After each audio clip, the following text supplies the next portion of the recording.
Respected Dharma Masters, respected practitioners and guests, over the past 500 years, the face of Buddhism has undergone many changes.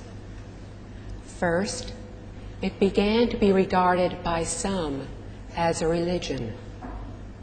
Then, it was looked upon as a philosophy. Some even twisted it almost beyond recognition until it became more of a cult. And recently, it has come to be portrayed by some as a show. Some of these misunderstandings have been honest ones, often occurring as people have tried to understand and respect the teachings. Some of these misunderstandings occurred as people strove to benefit themselves at the expense of others. If we want to really understand and benefit from Buddhism, we need to go back to its original form. Approximately 2,000 years ago, in 67 AD, Buddhism officially came to China, and since then has spread and flourished throughout the country. The emperor had sent special envoys to India to invite Buddhist monks to come to China to teach Buddhism, which at that time was understood to be an education. The sutras, which are recorded teachings of Buddha Shakyamuni, address him as our original teacher. Those who listened to him were called students, as we call ourselves today. This teacher-student relationship is only found in education. Another reason that Buddhism is an education is also to be found in the sutras, where we learn that students would ask questions of the Buddha, who would then answer them. If the students did not understand or thought that we might not understand, they would ask for further clarification, which the Buddha would then provide.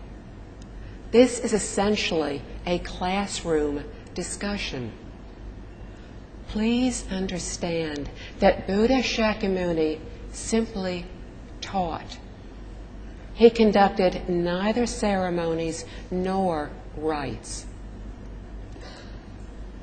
Buddhism is Buddha Shakyamuni's educational system, which is similar to that of Confucius, for both presented similar viewpoints and methods. The goal of Buddhism is to attain wisdom. In Sanskrit, the ancient language of India, this wisdom was called Anuttara Samyak Sambodhi, meaning the perfect, complete wisdom. The Buddha taught us that the main objective of our learning and cultivation is to achieve this ultimate wisdom. He further taught that everyone has the potential to realize this innate wisdom because it is already an intrinsic part of our nature. It is not something we can attain externally. However, most of us have become confused through general misconceptions and therefore are unable to realize this potential. However, if we can break through this confusion, we will realize this intrinsic part of our nature. Thus, as we can see, Buddhism is an educational system. It is aimed at regaining our original intrinsic self-nature. It also teaches absolute equality, which stemmed from the Buddha's recognition that all sentient beings possess this innate wisdom and ability. Therefore, there really is no difference among beings. Everyone is different now because we have lost our original self-nature and we have become confused. The degree of wisdom exhibited by individuals depends on the degree of delusion and has nothing to do with our original true nature. The Buddha's teaching help us to realize this innate, ultimate, and perfect wisdom. With this wisdom, we can solve all our problems and turn our suffering into happiness. Due to our present lack of wisdom, we perceive and behave foolishly. Thus, we suffer the consequences evoked by our incorrect thoughts, speech, and behavior. If we have wisdom, our thoughts, speech, and behavior will be correct. How then can we suffer when there are no ill consequences to suffer from? Of course we will be happy. From here, we can see that suffering is caused by our delusion, by our current state of confusion. And the source of happiness is our own realization of wisdom. The Buddha's educational system can also be witnessed in today's lecture halls, in which we can see many teaching aids. When we first enter the hall or classroom, we see the image of a Buddha, which symbolizes our original self-nature. We may see a container of water on the Buddha table.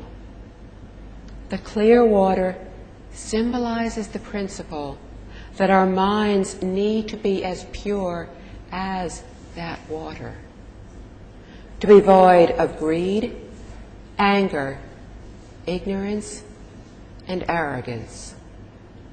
It is calm, without a single ripple, indicating that we interact with people and matters with a serene, non-discriminating mind of equality. Furthermore, it is pure and calm, reflecting clearly and thoroughly, just as we would see everything in a mirror. Offerings of flowers symbolize the cause as the blossoms result in the bearing of fruit, reminding us that there are consequences to our every thought, word, and action. Lamps or candles symbolize wisdom and brightness, illuminating the darkness of our current ignorance. The images of lotus flowers symbolize transcending the 10 realms of existence. First, it rises through the mud at the bottom of the pond, which symbolizes the 6 realms of birth and death. Then it rises through the water, which symbolizes the 4 sage realms. Finally, it breaks through the surface of the water, completely transcending the 10 realms, reaching the one true Dharma realm, the stage of ultimate enlightenment. The lotus flower teaches us that although we do live in this world, we should not become polluted by our surroundings. The lotus flower above the water symbolizes that one day all beings, from those in the hell realms to those who are bodhisattvas, will all become Buddhas. Buddhas are beings with this perfect, complete enlightenment. The Buddha realm exceeds the 10 realms, and to become a Buddha is the ultimate goal of our teaching, as well as to transcend the 10 realms. Today, when we see images of Buddha Shakyamuni, we are reminded that we need to feel gratitude for his 49 years of teaching. The Buddha, a voluntary social educator, dedicated his whole life to teaching us how to cut off our afflictions, to attain perfect, complete wisdom, and thus perfect, complete happiness. He was an ordinary person who saw the sufferings of birth, old age, sickness, and death, but did not know how to solve those problems. He was deluded, but became awakened. He learned through cultivation the truth of life and the universe, and then taught us how to become enlightened by using himself as an example so we could learn from his experiences, so that we too can become awakened and thus lead happy and fulfilling lives.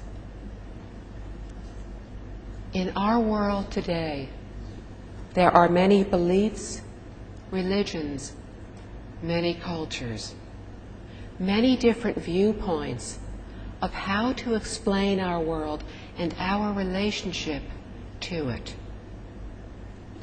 But although we seem to have so many differences, we also have so many similarities. Do not kill. Do not steal. Do not lie. Do all that is good and nothing that is bad. Do unto others as you would have them do unto you. Remember the kindness of others and repay that kindness with gratitude. Whether we call it caring for and respecting others or loving kindness or compassion, we believe in helping others, in giving of what we have or of who we are to those who need our help or our wisdom.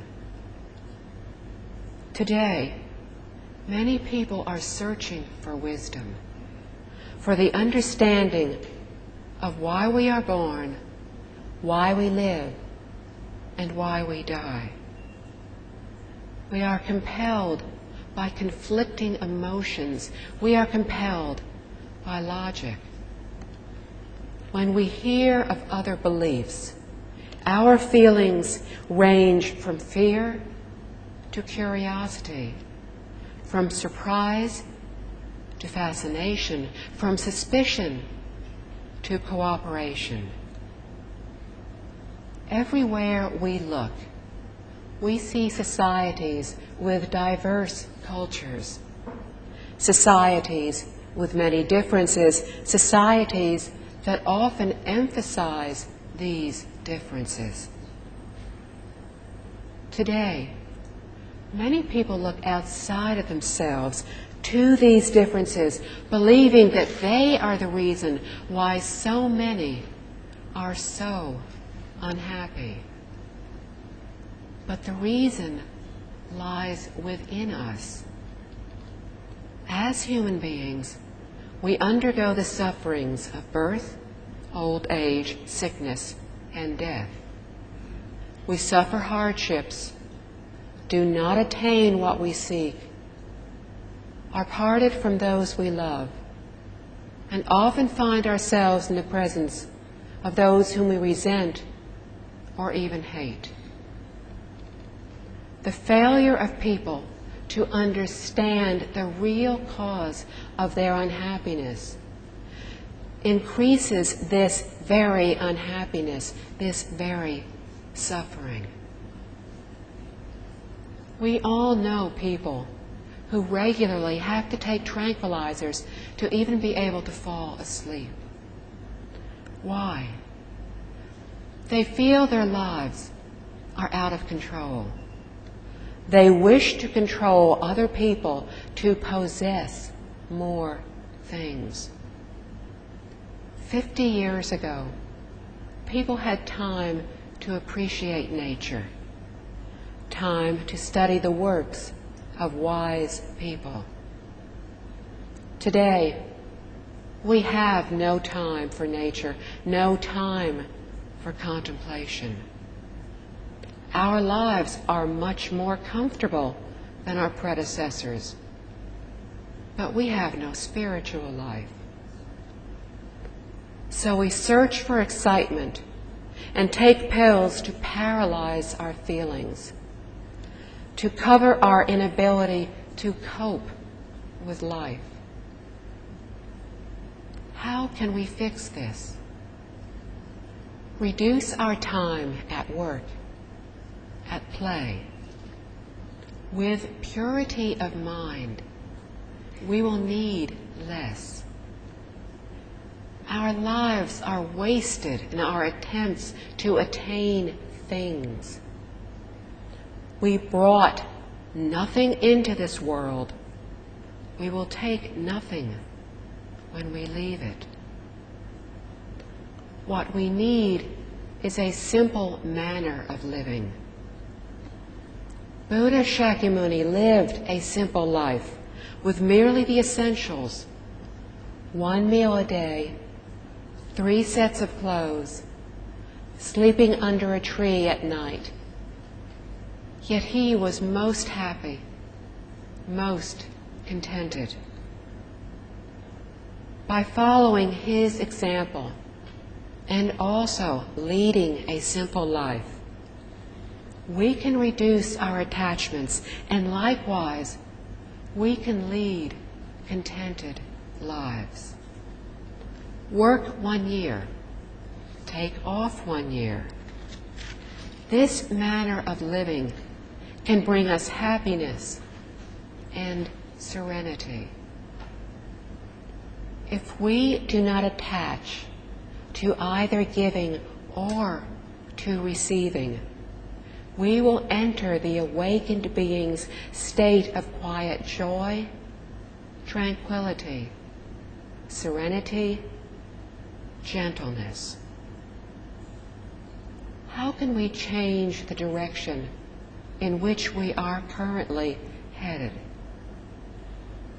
By learning how to overcome our greed, anger, ignorance, and arrogance, so that our minds will no longer be deluded, but will become awakened. By understanding the law of cause and effect.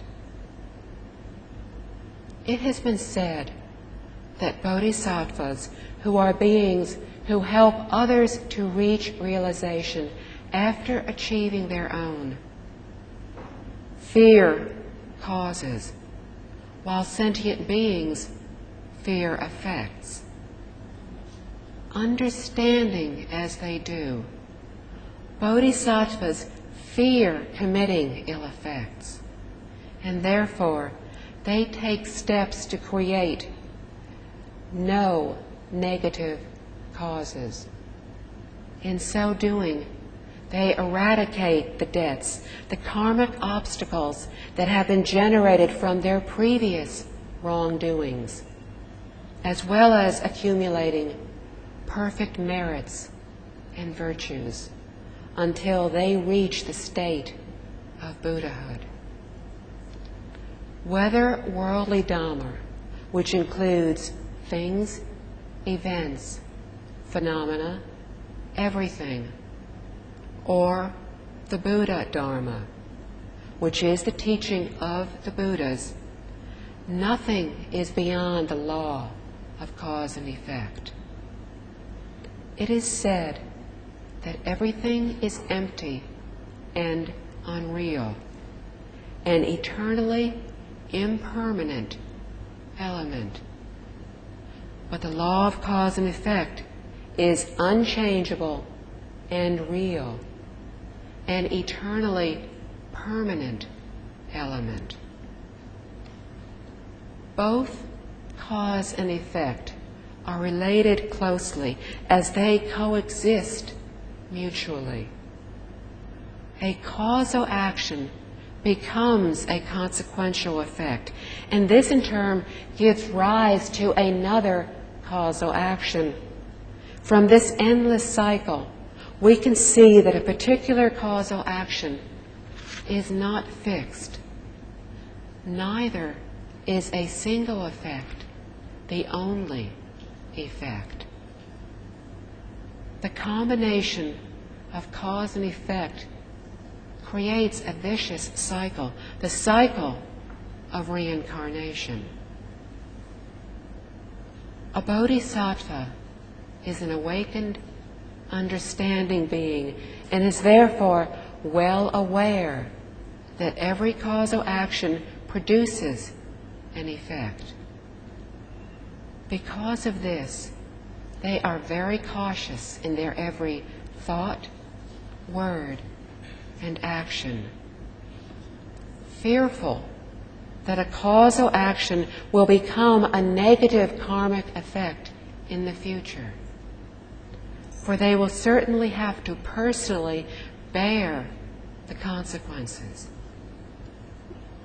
Unlike bodhisattvas, we sentient beings do not understand the principles and the realities of life. The little knowledge we have is limited and vague. Consequently, we carelessly commit causal actions and do not understand when the effects occur later why they happened. It is then too late for us to regret. And for most of us, not only do we not feel remorse, but we also blame others for our misfortune. This in turn creates more bad effects. Cause and effect is constantly being played out all around us. If we are unable to connect the occurrences, it is because we are not mindful. Rather, we are rash and careless, not yet truly understanding. Regardless of the method we practice, the method of practicing Buddha name recitation while seeking birth into the Western Pure Land adheres to the law of cause and effect. For our own sake, we do not want to create any more bad deeds or causes, to only cultivate kind deeds, which is what ancient masters, sages, and the patriarchs tried so hard to encourage us to do. The Pure Land method allows us to carry our existing karma to the Western Pure Land. However, it is crucial that we understand that existing karma refers to the old, not to the new. This new existing karma, which is created in the present, cannot be brought to the Pure Land. Actually, this new karma will be one of the impediments obstructing us from being born into the Pure Land. Carrying over our old existing karma means carrying over the negative karma that was created before we began to learn and practice Buddhism. With this understanding, we must make the resolve to not create any more negative karma. Only then can we become totally liberated. It would be wrong to think that we can still be born into the Pure Land, even if we continue to do bad deeds, that chanting alone will be enough. It has been said that out of 10,000 people who practice the Buddha name recitation method, only a handful will be born into the Pure Land. The remaining 9,995 could not obtain birth into the Pure Land. Why? They did not stop creating negative karma in this present lifetime. In the end, regardless of all their chanting, they were unable to obtain birth into the Pure Land. They still bore their consequences in the 6 realms of reincarnation. It is crucial that we understand this. To practice Buddhism, we need to bring forth the Bodhi mind, the awakened mind, the mind that clearly understands the principles and the true reality of life and the universe. The great, compassionate mind with every thought to attain complete realization for self and to help all others accomplish this as well. The mind with perfect determination to cease all wrongdoings, to cultivate only kind deeds, to practice only virtuous ways. The great, compassionate, and sincere Bodhi mind is to offer without selfishness. It is a mind without self-regard. The mind with no expectation of reward. With this mind, we will be able to care for all beings as we care for ourselves, our family, our group. Practicing with this Bodhi mind, our karmic debts can be eliminated. The Buddha has explained it in this manner so that we can understand. In truth, our karmic debts cannot be eliminated, but can only be transformed into good fortune, which is happiness, intelligence, well-being, prosperity, etc. It is the great benefit of the human and celestial realms. Therefore, it is only temporary and still subject to birth and death. However, transformation is equivalent to elimination, to transform our afflictions into the Bodhi mind. It is to transform the cycle of birth and death into the state of nirvana. In the process of transformation, our merits and virtues become flawless and reach completion as we attain Buddhahood, the ultimate awakening. In the Flower Adornment Sutra, the Buddha tells us that all sentient beings inherently possess the virtuous abilities and innate wisdom of the Buddhas. In other words, all sentient beings have the same Buddha nature, the same self-nature, our original true self. But our true self is currently obstructed, currently covered by our deluded thoughts, our wandering and discriminatory thoughts and attachments. But this original self-nature is not permanently lost. To uncover this original nature is to attain Buddhahood, to attain the state of perfect and faultless wisdom. Our virtues, talents, abilities, and good fortune are also perfect. Thus, when our every aspect is perfect, we become Buddhas. Why then are we currently living such difficult lives? Because of wandering and discriminatory thoughts, attachments, afflictions.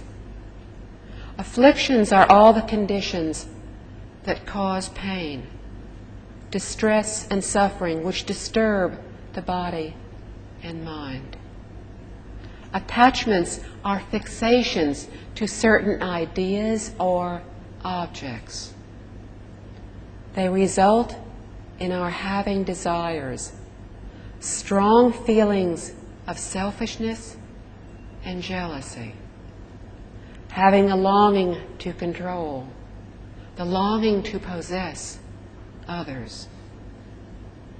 Because of these, we dwell on thoughts of what have occurred, what we have remembered, what we have imagined. We are led by these thoughts, unable to stop them. It is crucial that we cease these attachments, for they have made us sad or angry and caused us to have strong emotions.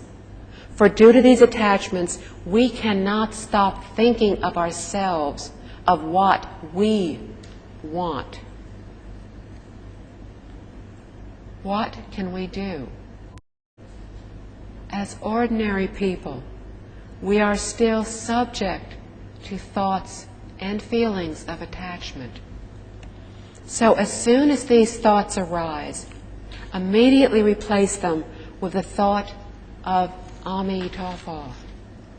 As soon as the next thought arises, replace it also with the thought of Amitabha. In this way, we can practice anytime, anywhere. The Buddha taught us that the universe is generated from our wandering and discriminatory thoughts, is created from our attachments. These obstacles represent false beliefs and wrong viewpoints, and have created the 41 Dharma Body Bodhisattva stages of enlightenment. Why are there so many different levels? They manifest from our different degrees of ignorance and wandering thoughts. Where do the 10 Dharma realms arise from? They appear due to the lack of equality from our discriminatory thoughts. When we harbor one single discriminatory thought against others, the 10 Dharma realms will then appear. The highest of these are the 4 sage realms of sound hearer, Pratyeka Buddha, Bodhisattva, and Buddha. When we cling to attachments, the 6 realms of reincarnation of the heavens, Asuras, humans, hungry ghosts, animals, and hells will appear. And as our attachments increase, the three bad realms will appear. Finally, when our attachments are the most tenacious and severe, the hell realms will appear. Why are we unable to transcend the cycle of birth and death? Unable to sever our karmic obstacles? Not only do we not want to correct our faults, we are constantly increasing them. How then do we rid ourselves of these deluded and illusory thoughts to uncover the original capabilities and virtues of our self-nature?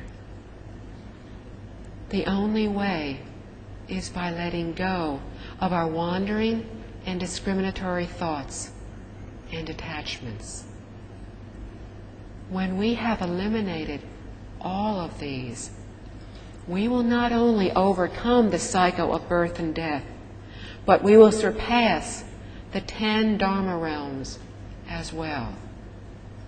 And when this happens, we will finally dwell in the one true Dharma realm, the state of the Buddhas. And it is within this reality that the law of cause and effect occurs.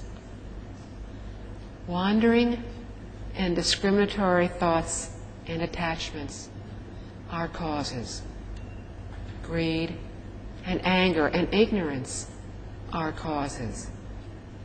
The 10 Dharma realms, comprised of the 4 sage realms and the 6 realms of reincarnation, are effects.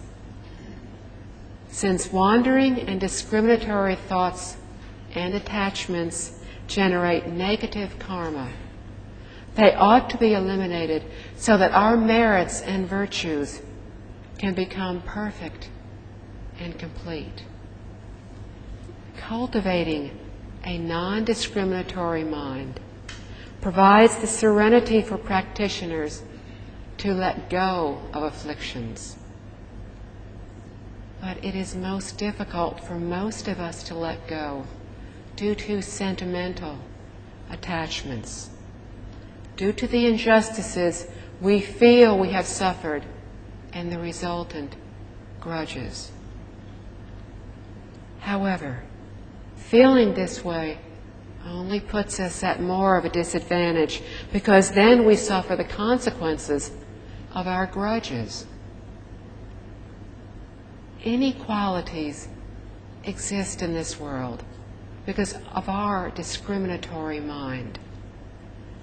Ordinary people only think in terms of the 4 forms explained in the Diamond Sutra: self, people, other beings, and time. If we do not think in terms of these 4 forms, then we will break through our afflictions with the strength from our cultivation. Therefore, when we generate emotions, we need to remind ourselves of these 4 forms and remember that they are only an illusion. When we do this, we will be truly happy. Accord with conditions and be joyful in the good deeds of others. The accumulation of merits depends upon our cultivation. What is this cultivation? The ability to let go of our discriminatory thoughts and attachments, to correct our erroneous thoughts and ways. What are virtues? Virtues arise from having accomplished deep concentration, wisdom, and the one true Dharma realm. It is therefore important to understand the meaning of merits and virtues. For the attainment of beneficial merits and virtues is the perfect attainment of Buddhahood. The merits and virtues bestowed upon the highest levels of bodhisattvas are not yet perfect. Why? Because they have chosen not to break through the last remaining degree of ignorance. They have not relinquished the thinnest shred, the last degree of wandering thoughts. And this is why their merits and virtues are not quite perfect. Upon breaking through this last degree of illusion, of ignorance, their merits and virtues will be the perfect completeness which manifests the attainment of Buddhahood. Sentient beings commit wrongdoings due to deluded minds and deviated viewpoints. When interacting with people, matters, and affairs, we usually act from greed, anger, ignorance, from selfishness, from the wish to control our surroundings. Therefore, to go along with our true nature, we need to give up trying to control and dominate others. We need to replace thoughts of ourselves with thoughts of all others. Then our purity of mind will increase and our afflictions will decrease. If we achieve this state of mind, then we should help others to achieve it as well. But as long as we still have these thoughts of greed, anger, and arrogance, the wish to control others, we will still have the causes that generate our birth into the three bad realms of animals, hungry ghosts, and hells. Why are we born into the animal realms? Ignorance. Greed is the cause of our being born into the hungry ghost realm, and anger is the cause of our being born into the hells. There is no way to avoid the effects of negative karma once the wrongdoing has been committed. We ourselves have to bear the consequences, the retribution arising from our misdeeds. No person, God, or Buddha can bear the consequences for us. They have neither the authority nor the power to do so. The reality is that we alone will suffer the consequences for our actions. To hope otherwise is like trying to run away from our own shadow. In doing so, we will simply perpetrate more wrongdoings. There are many instances evidencing this phenomena. Take the example of an ignorant person who, having done a small deed, thinks that they should immediately obtain good fortune. This is simply wishful thinking. It is true that we will receive good fortune after having done good deeds. However, such good fortune may not show itself immediately. Why? Because our transgressions are too heavy to be compensated by just one small virtuous deed. Not understanding this, when things do not go well, we begin to doubt the teachings and question why the Buddha's words are not true. Why do I do good deeds and receive misfortune, while others do bad deeds and receive good fortune? We then begin to doubt the law of cause and effect. Consequently, we begin to doubt and inadvertently slander the Buddha's teachings. But by doing so, we further increase the severity of our wrongdoings. There are three aspects of a karmic effect. First, there is good fortune which arises from kind deeds, or suffering which arises from misdeeds, which may manifest within our present lifetime. Second, the respective karmic effect may not manifest within the present lifetime, but within the next lifetime. Third, such karmic effects may not manifest until the third lifetime, or they may not show up until after innumerable lifetimes.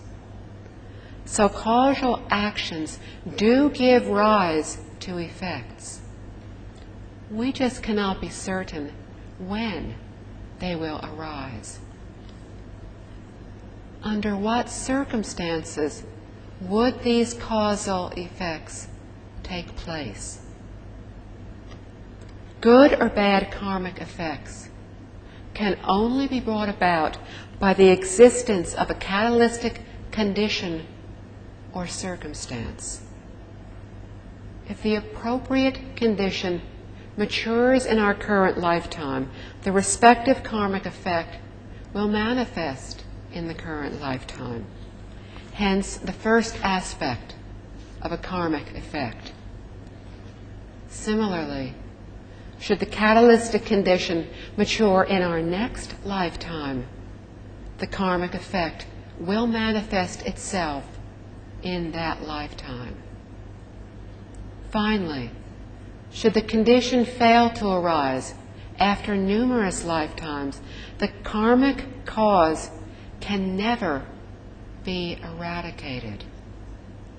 Perhaps after the passing of innumerable lifetimes, the catalytic condition may finally arise, and then the karmic effect will manifest itself. Take, for example, a story told in the Lotus Sutra. An old man had requested of the Buddha to become a monk. For this to happen, one needed to have good roots, good fortune, virtues, and the right conditions. At that time, all those who became monks under Buddha Shakyamuni had achieved attainment. Buddha Shakyamuni tested his students' ability by asking them to decide whether he should accept the old man as a monk. All the students were arhats, and thus they were capable of knowing an individual's past 500 lifetimes. They doomed the old man as a prospect because they felt within those 500 lifetimes he had not planted the cause. But Buddha Shakyamuni told them that infinite lifetimes ago, the old man had been a wood chopper. One day, in the mountains, he ran into a tiger, and to escape, he ran up a tree and called out, "Homage to the Buddha." With only those few words, he planted his good causes. When he met with Buddha Shakyamuni, after innumerable eons, those causes came into effect. The conditions had finally matured.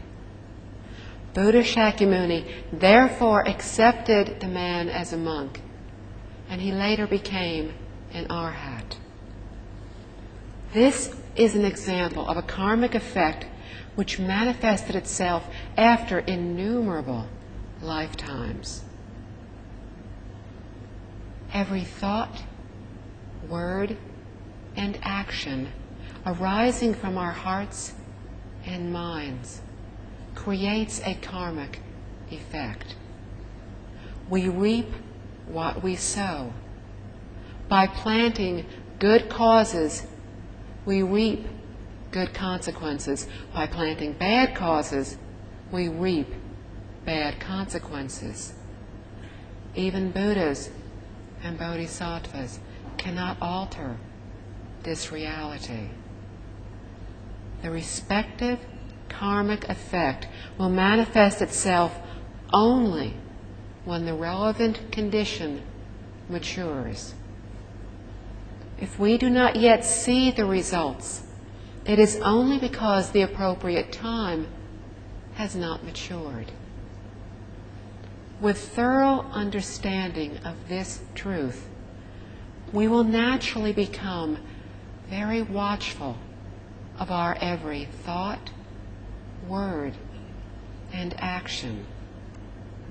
We will also be able to adopt the right attitude when interacting with others, matters, and affairs to accumulate more good fortune. When we are not yet able to uncover our virtuous self-nature due to our lack of awakening, we can only receive the benefits through virtuous cultivation. The guideline for determining good and bad deeds has been clearly defined by the Buddha. When every thought arising from our mind is to benefit others, we will create good fortune. When every thought arising from our minds is to benefit ourselves, we will create misfortune. We will create negative karma. We need to stop benefiting ourselves at the expense of harming others. For such behavior only creates negative karma, for which we will have to suffer the consequences later. If we do not believe this, it will still happen. To correct this, we need to constantly practice great compassion.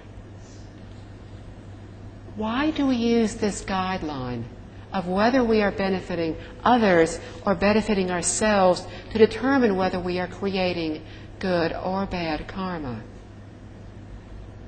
Remember that the karmic causes of the 10 Dharma realms are created from wandering and discriminatory thoughts and attachments. When every thought contains the element of self is for us, our attachments are very severe. Consequently, we are still lost in the cycle of birth and death, still mired in the 10 realms of existence. Thus, it is negative karma when every rising thought is only for us, our family, our group, our country. Ordinary people do not yet understand this, are under the misconception that it is perfectly natural, even correct, to think in this way. They do not yet realize that such views are totally contrary to what the Buddha taught. Unlike the Buddha, we are unable to perceive clearly, and thus we always see things in a false light. The Buddha, knowing and understanding all, sees everything clearly, speaks only the truth. Each and every thought is a karmic act. If a cause arises from wisdom, so then will the effect.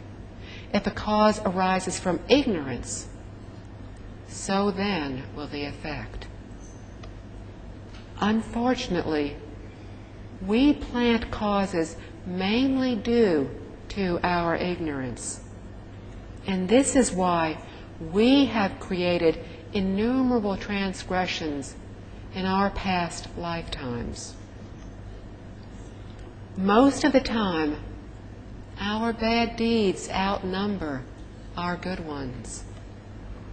If our good deeds had exceeded the bad ones, we would have already transcended the 6 realms of reincarnation. As long as we remain in this cycle, we will undoubtedly commit more bad than good deeds. Thus, we ought to be very cautious, very mindful. However, the Buddha tells us that our karma is not fixed, that it can be transformed. Since everything arises from our minds, karma also arises from our minds. Since our wrongdoings are created from our minds, then they can also be transformed by our minds. Once we have attained purity of mind, our karma can be transformed, will be eradicated. Often, we fail to understand the full impact of the Buddha's words. This is due to our confused minds and deviated viewpoints. We have read in the sutras that awakened beings, such as arhats and bodhisattvas, will be terrified after listening to the words of the Buddha. They tell us that an arhat will sweat blood when they remember the unimaginable sufferings of the Avicii hell, the lowest of the hell realms. Thus, they are far more vigilant than we are. Since we are not yet capable of knowing our past lives, we do not know, we do not remember any of this. But we too have been in the hell realms before. And as long as we are still mired in the cycle of birth and death, we will go there again and often. The time spent in the hell realms is comprised of infinite eons, while the time spent in the heaven realms is a relatively short 80,000 great eons. Although we have committed heavy wrongdoings, we can still be helped before we fall into the hell realms. But once we have descended into them, it is extremely difficult for us to be helped, notwithstanding the presence of Earth Treasure Bodhisattva, who is there to help all sentient beings. Any Buddha or Bodhisattva who has an affinity with a sentient being in hell and goes there to teach him or her is called Earth Treasure Bodhisattva.